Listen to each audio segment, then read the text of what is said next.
गे छौरी हम गमछा बिछाए के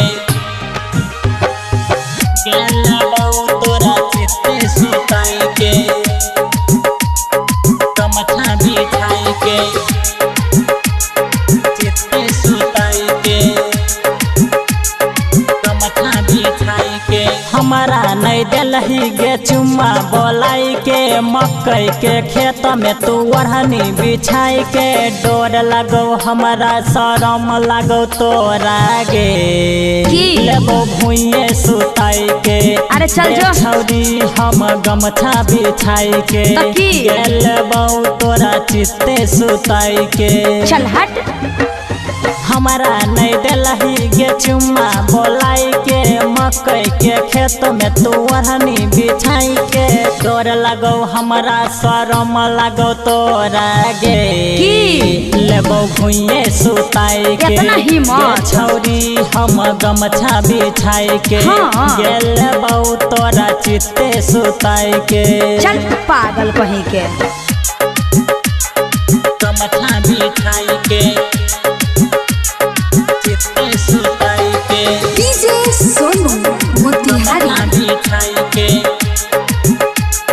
चित्ते सुताई के देबै के नाम पर करै छी बहाना चल जो तोरे गे छौरी हम छियौ दीवाना पगला कहे के ऐसन बोलै छी बोली काहे मन करो माल तोहर फाड़ दियौ चोली भगबे की नहीं तोरा नहीं छोड़बो चल कर लो ठा कहीं के बाजा में भरबो चल हट तोरा नहीं छोड़बो गे पाजा में भरबो जब न कहबे तो बन हम करबो डोर लगो हमारा शरम लगो तोरा गे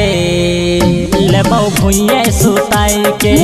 गे छौरी हम गमछा बिछाई के गेलबो तोरा चित्ते सुताई के presented by Albina Recording Studio Simla चित्ते सुताई के डीजे सोनू मोतिहारी बिछाई के चित्ते सुताई के हमारा गे संग में चले तू दलानी काहे झड़ जाए तो छौरी तोहर चढ़ल जवानी मुझौता कहीं के मिस्टर मनोज देखे को है छौरानी काहे पंकज प्रेमी के चुए छै पानी भगबे की नहीं तोरा नहीं छोड़बो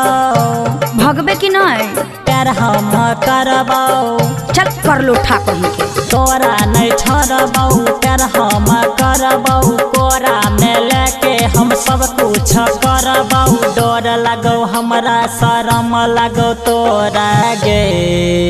लेबो भुइये सुताई के गे छौरी हम गमछा बिछाई के गेलबो तोरा चित्ते सुताई के चल पागल कहीं के।